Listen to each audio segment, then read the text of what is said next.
Shalom, Ibu Bapak, Saudara yang berbahagia. Malam hari ini kita kembali bertemu dalam persekutuan Oikumene Surakarta yang kita punya dan kita suka. Dan sebelum kita boleh puji nama Tuhan, kita boleh masuk dalam doa, berkenan Tuhan memimpin, memberkati kita dalam persekutuan doa Oikumene malam hari ini. Kita mulai dengan tanda salib, tanda kemenangan bagi saudara-saudara saya yang Katolik. Marilah kita berdoa. Allah Bapa kami di dalam surga, betapa kami boleh mengucap syukur pada malam hari ini, karena kami boleh bertemu kembali dalam persekutuan Oikumene yang boleh membangun kebersamaan dan membangun iman kami. Dimanapun kami berada, kami selalu rindu akan kebenaran firman Tuhan dan memuji Engkau. Untuk itu Engkau boleh berkenan memberkati awal sampai akhir ibadah persekutuan Oikumene malam hari ini. Banyak kekurangan salah dosa kami, ampuni kami. Dalam nama-Mu Tuhan Yesus kami berdoa dan mengucap syukur. Terpujilah Engkau kekal sepanjang masa. Amin. Ibu Bapak Saudara yang berbahagia, mari kita puji nama Tuhan dengan pujian Saat Indah.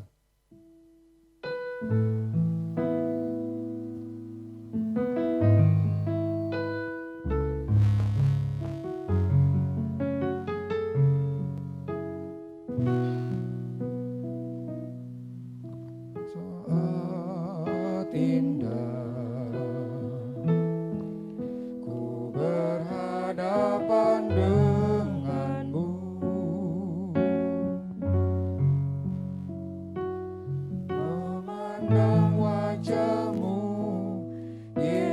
kekasih jiwaku,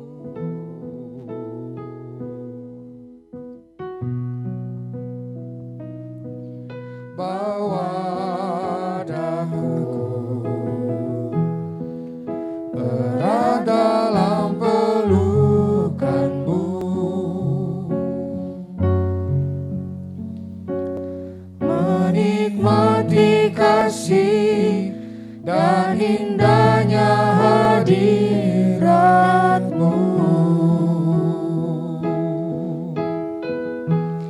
Hadirat-Mu Tuhan,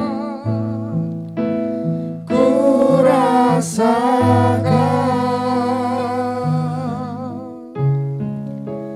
kekudusan-Mu Bapa.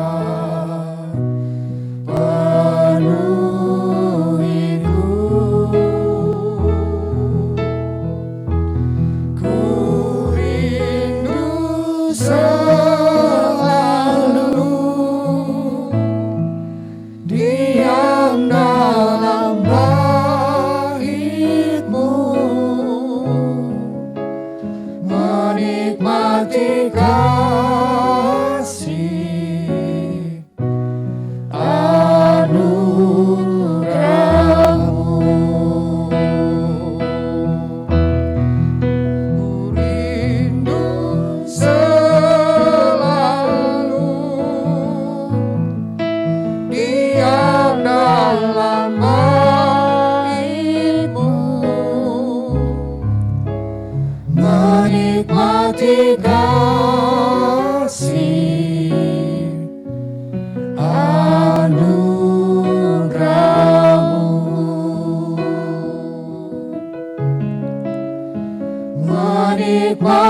kasih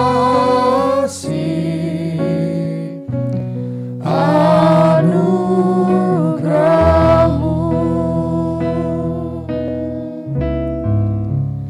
menikmati kasih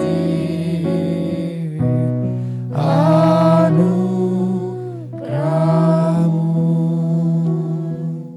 Baik, kita akan mendengarkan firman yang disampaikan oleh hambanya Brigjen Rano Tilaar, supaya firman ini menguatkan iman kita, supaya setiap firman yang disampaikan oleh hambanya meneguhkan setiap kita yang percaya kepada Yesus Kristus. Dan kita angkat satu lagu pujian untuk menyambut kebenaran firman Tuhan. Indonesia penuh kemuliaan-Mu.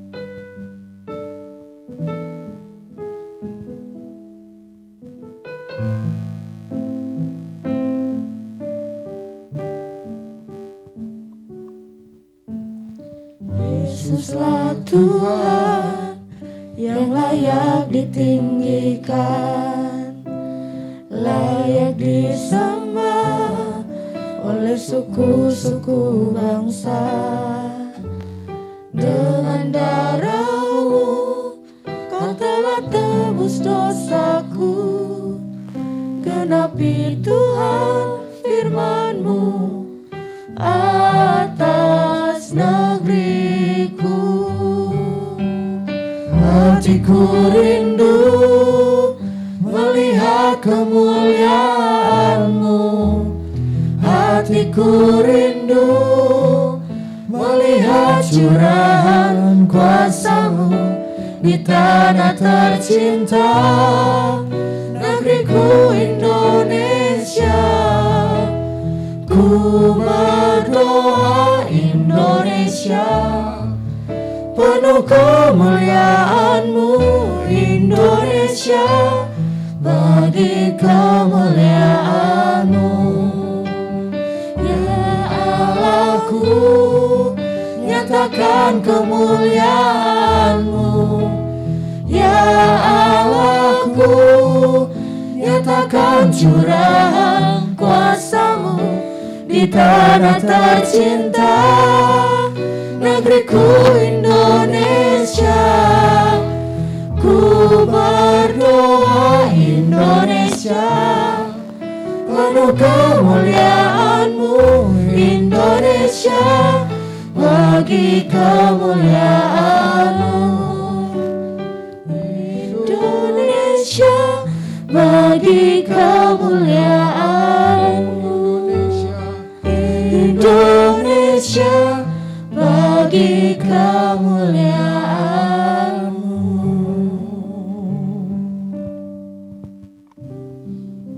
Shalom, saudara-saudara sekalian yang saya kasihi dan cintai di dalam Tuhan kita Yesus Kristus. Perkenankanlah saya memperkenalkan diri. Nama saya Brigadir Jenderal TNI Ranuti Laar, dan saat ini Tuhan mempercayakan saya menjabat sebagai Komandan Korem 052 Wijaya Krama.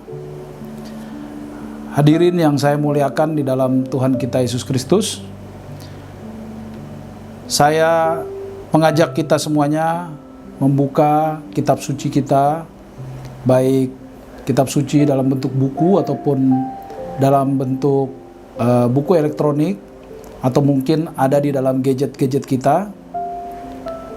Firman yang akan saya baca dan saya uraikan serta yang akan kita renungkan pada hari ini, saya ambil dari kitab 2 Samuel pasal 11 ayatnya yang pertama sampai dengan ayatnya yang ke-11.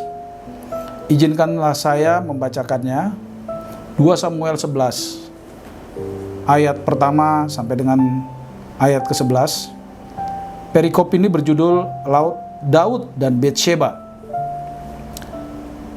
Pada pergantian tahun, pada waktu raja-raja biasanya maju berperang, maka Daud menyuruh Yoab maju beserta dengan orang-orangnya dan seluruh orang Israel.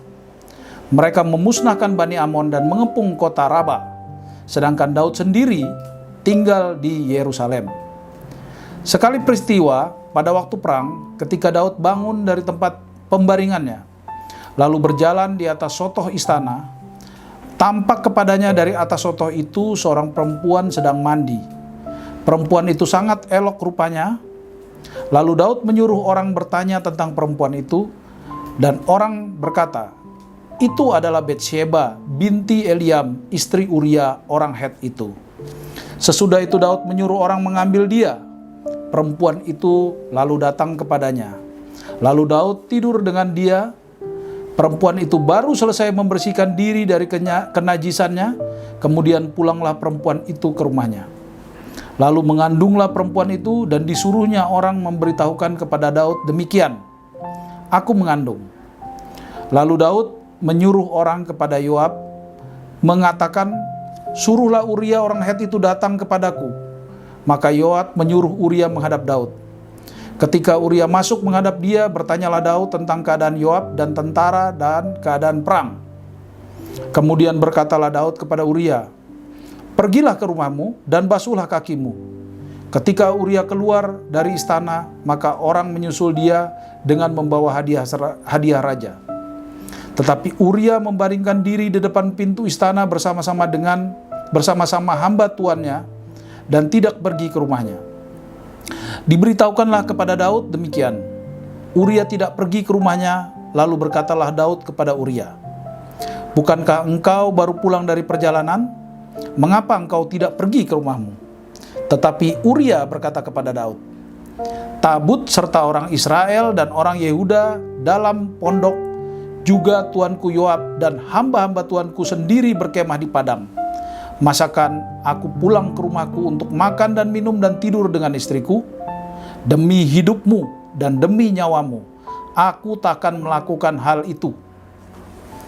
Hadirin yang saya cintai di dalam Tuhan kita Yesus Kristus, dalam perikop ini yang seperti saya katakan tadi bahwa judulnya adalah Daud dan Betsheba. Namun saya sebenarnya merasa bahwa perikop ini perlu ditambahkan menjadi Daud dan Betsheba serta Uria.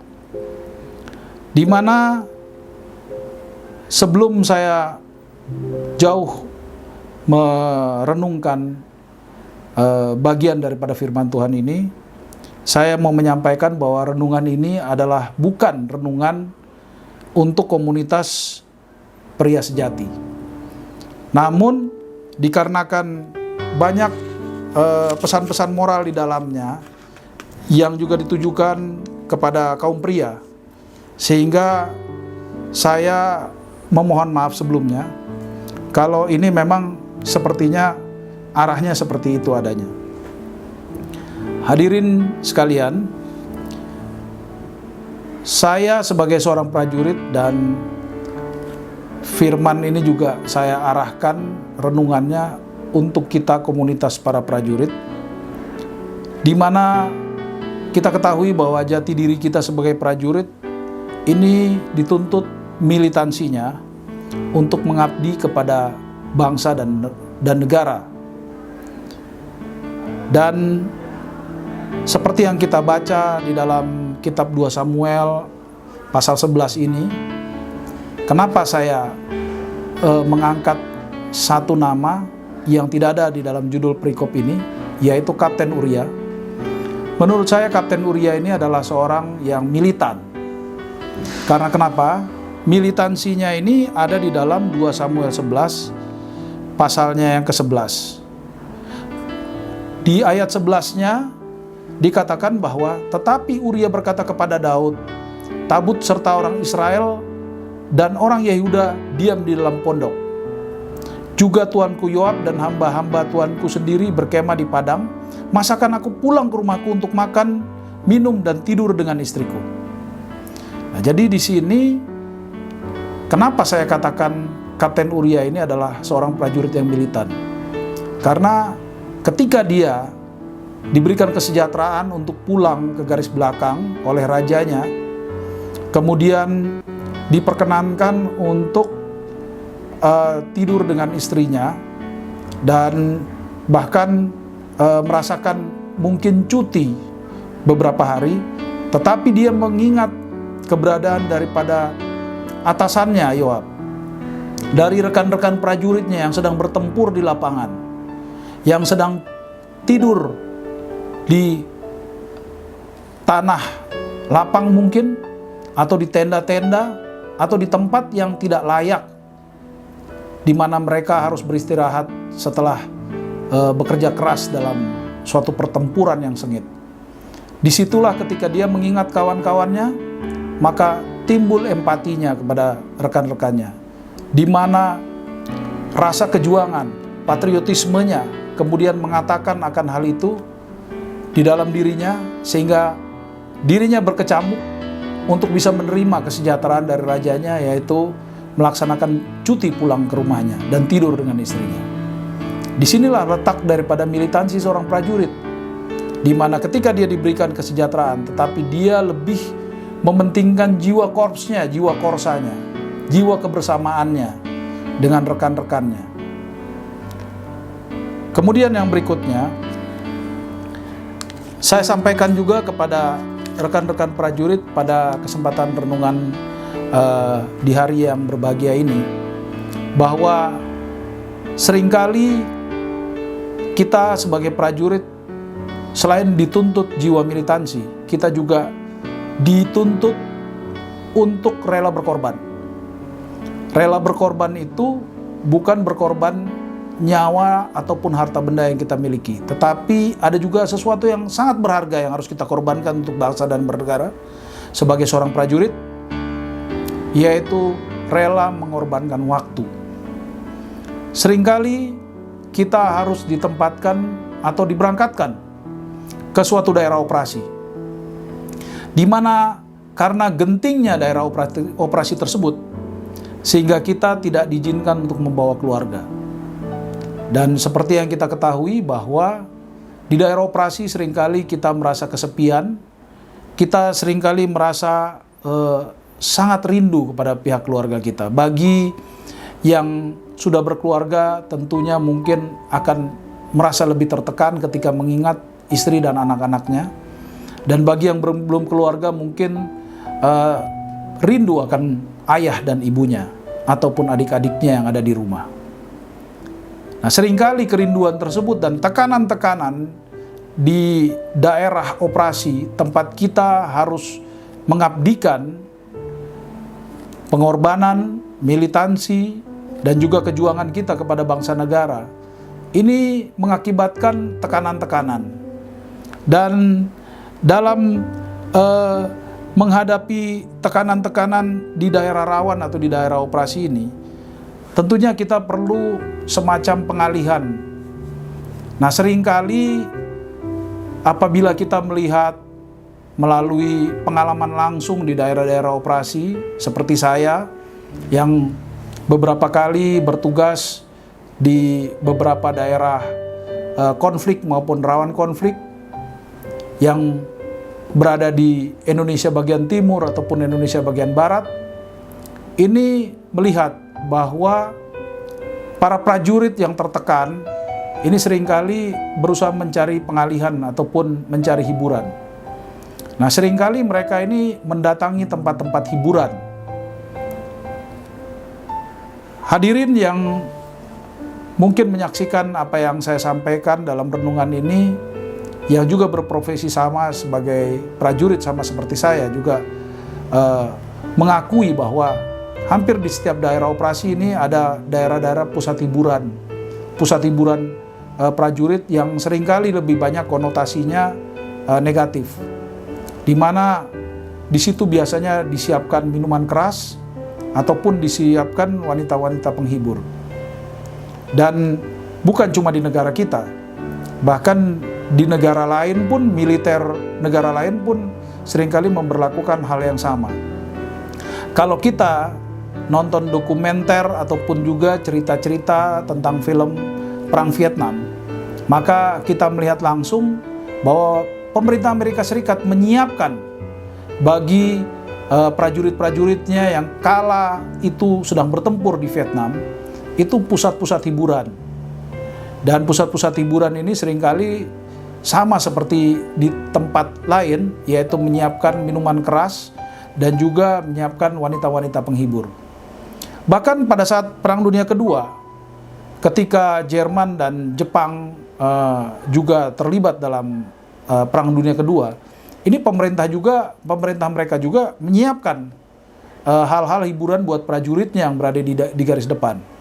Dan seperti kita ketahui bahwa pemerintah Jepang ini menyiapkan wanita-wanita dari daerah jajahan yang mereka namakan Yugun Ianfu untuk dijajakan kepada para prajuritnya yang bertempur di garis depan demi untuk meningkatkan moral mereka. Nah, ini ada korelasinya dengan hal yang pernah saya baca tentang seseorang jenderal bintang 3 yang mana jenderal tersebut pernah mengatakan bahwa setiap prajurit yang terlalu lama berada di daerah operasi, maka dia akan keranjingan yang namanya 3W.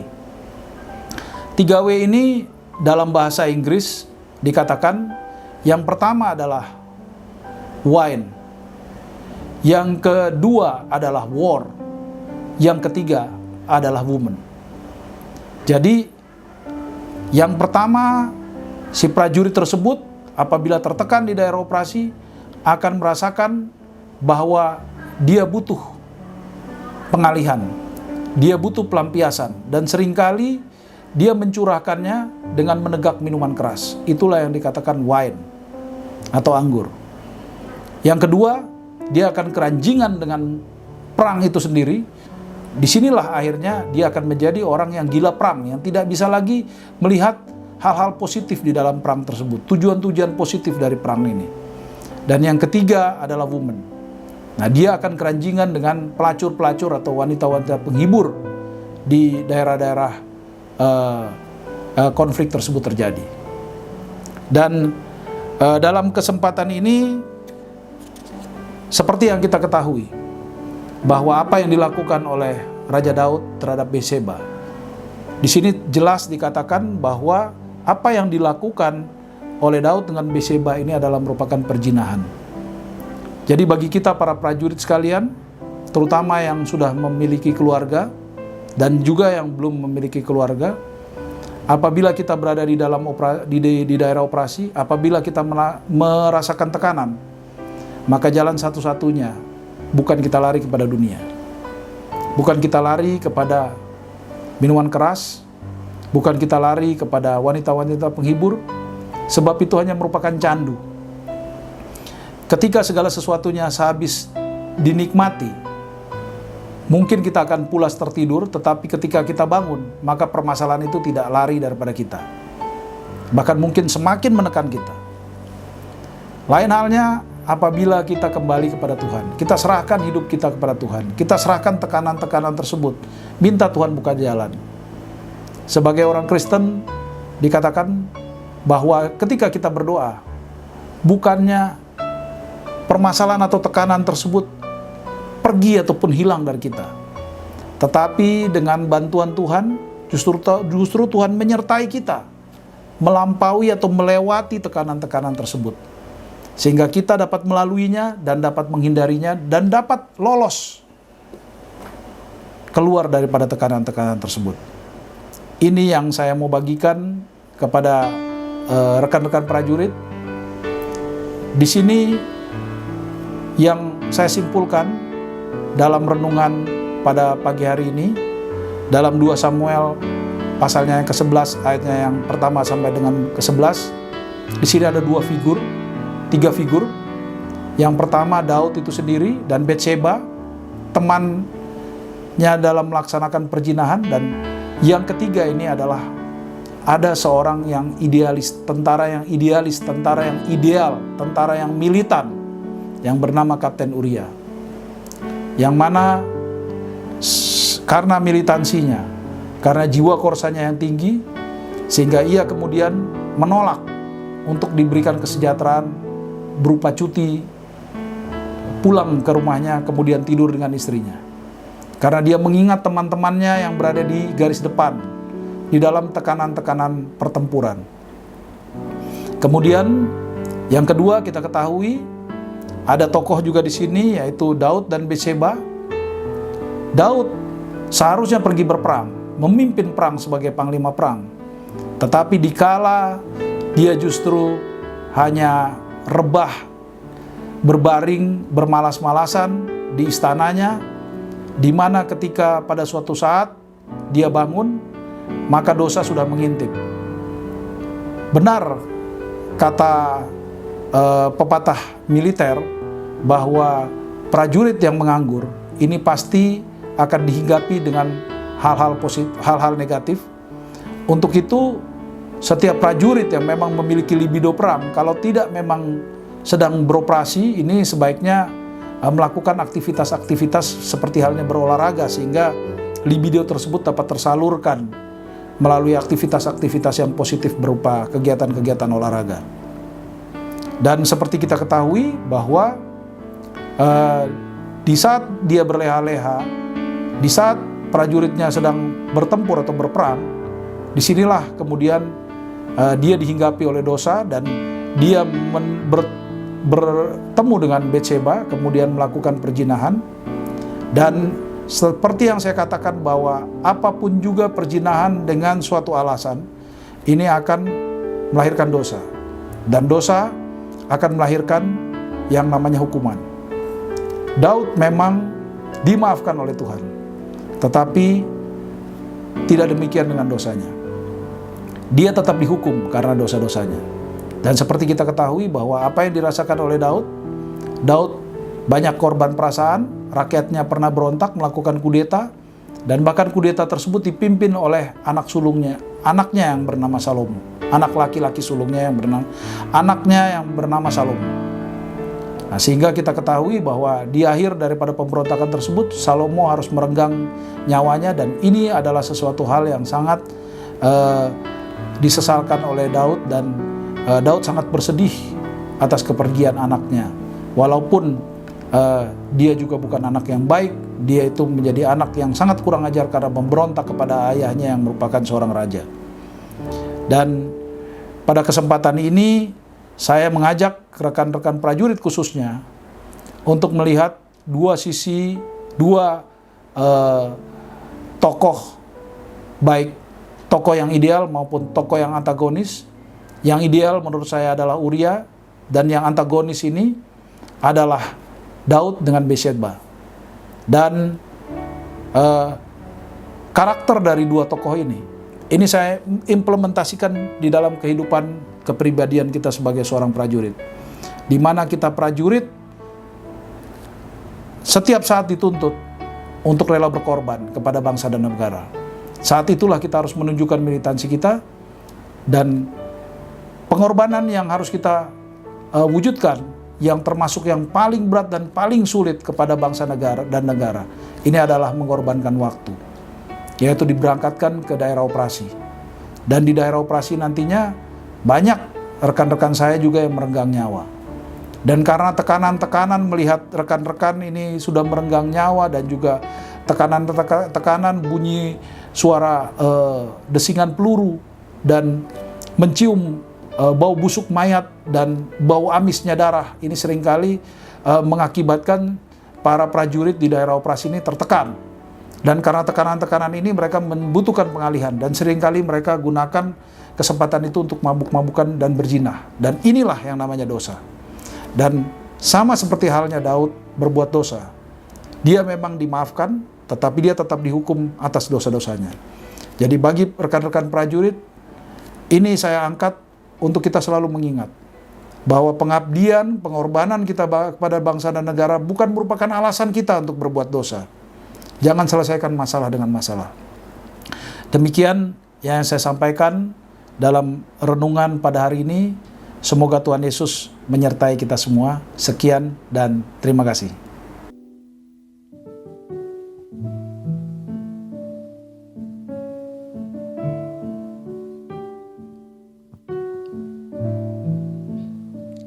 Ku sadar tak semua dapat aku miliki di dalam hidupku, hatiku percaya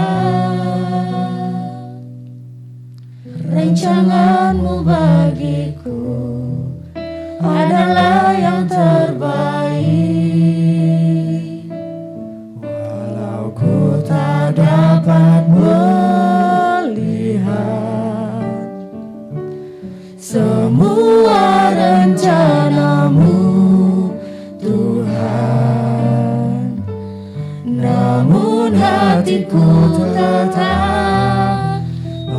memandang padamu, kau tuntun langkahku. Walau ku tak dapat berharap atas kenyataan hidupku, namun hatiku tetap memandang padamu, kau tuntun langkahku. Namun hatiku tetap memandang padamu, kau tuntun langkahku. Namun hatiku tetap memandang padamu, kau tuntun langkahku.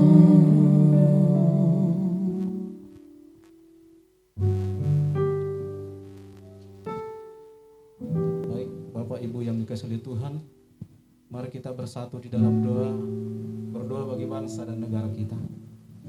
Bapa di surga yang kami sembah di dalam nama Tuhan Yesus Kristus dan persekutuan Roh Kudus, pada saat ini kami merendahkan hati dan merendahkan diri di hadapan-Mu ya Tuhan, memohon belas kasihan-Mu, memohon pertolongan-Mu bagi bangsa kami ini ya Tuhan. Kami berdoa secara khusus buat Bapak Presiden kami, Wakil Presiden ya Tuhan, demikian juga para menteri ya Tuhan, demikian juga para gubernur di seluruh Indonesia ini, para wali kota ya Tuhan, para bupati, bahkan sampai kepada tingkat kelurahan ya Tuhan, tingkat RW dan RT ya Tuhan. Kami berdoa supaya Tuhan senantiasa memberikan roh kebijaksanaan ya Tuhan, kesatuan hati dalam memimpin bangsa ini. Berikan hikmat ya Tuhan bagi pemimpin kami, supaya bangsa kami yang besar ini Tuhan kami bangun dengan penuh dengan kesatuan hati ya Tuhan, dan berharap kepadamu ya Tuhan. Kami berdoa juga bagi kota kami, kota Surakarta dan Solo ini ya Tuhan. Biar diberkati Tuhan, baik ekonomi secara skala nasional maupun di Surakarta ini ya Tuhan. Berdoa bagi kota kami, biar kota kami diberkati oleh Tuhan. Dan ada roh kebijaksanaan bagi para pemimpin kami ya Tuhan, sehingga namamu ditinggikan dan dipermuliakan. Demikian juga bagi TNI Polri ya Tuhan. Engkau yang memberkati mereka, memberikan keamanan bagi bangsa kami ini ya Tuhan. Dan secara khusus juga kami berdoa bagi COVID-19. Kami tahu dan kami percaya oleh darah Yesus Engkau akan menghancurkan segala roh-roh penyakit dari dalam tubuh kami ya Tuhan. Dan segala bala ini Tuhan kami serahkan di dalam tangan Tuhan. Lalukanlah dari negeri kami ini ya Tuhan, bahkan dari dunia ini ya Tuhan, supaya masyarakat kami juga Tuhan menikmati hadirat-Mu dan pertolongan-Mu. Sebab pertolongan kami datang dari tempat yang maha tinggi, Allah yang maha kuasa, yang sudah memegang kunci kerajaan surga dan kunci kerajaan maut. Dan kepadamu lah kami berserah ya Tuhan. Dan kami yakin dan percaya ke depan bangsa kami menjadi bangsa yang penuh takut dengan Tuhan. Dan kemenangan dan kemuliaan dan hormat pujian hanya bagi Tuhan di tempat yang maha tinggi. Terima kasih Bapa di sorga, melalui persekutuan doa oikumene juga Tuhan. Berkat-berkat-Mu melimpah-limpah atas kehidupan kami. Beri kami kekuatan ya Tuhan. Beri kami keteguhan hati supaya terus mengandalkan kuasa Roh Kudus-Mu ya Tuhan. Di tengah-tengah situasi sesulit apapun, kami tahu bahwa kami akan keluar sebagai umat pemenang karena pertolongan kami datang dari tempat yang maha tinggi. Kami berdoa di dalam nama Tuhan Yesus Kristus. Haleluya, haleluya. Amin. Ibu bapak saudara yang berbahagia, tidak terasa bulan November akan kita akhiri dan kita akan memasuki bulan Desember.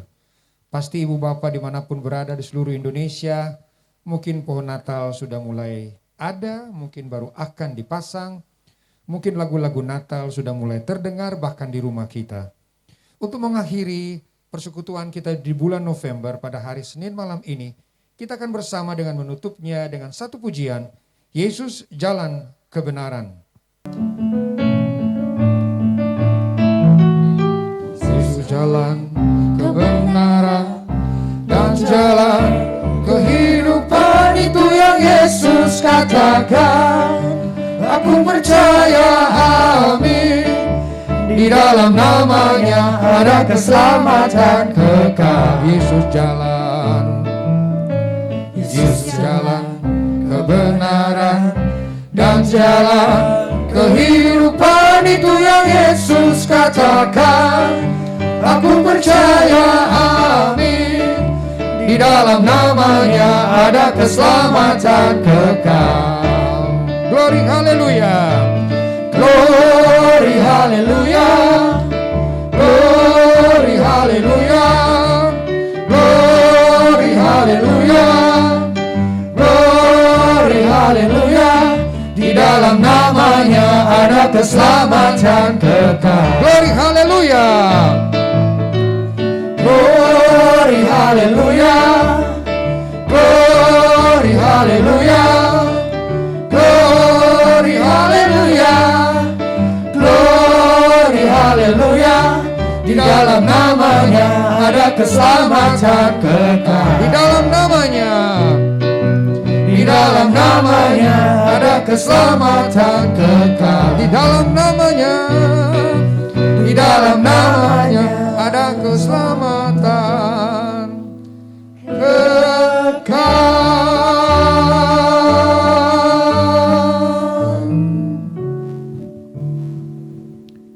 Bapak Ibu Saudara yang berbahagia, memang di dalam namanya ada keselamatan kekal, dan kita akan memasuki bulan Desember dan Natal ada di depan mata kita.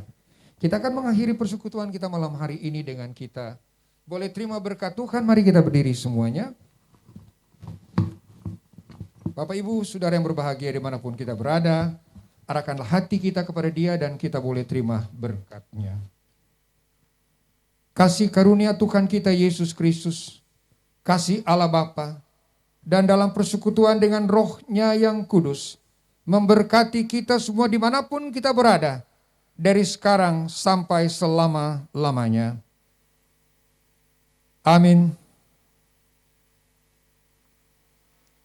Terima kasih. Tuhan Yesus memberkati kita dimanapun kita berada. Shalom dan berkah dalam.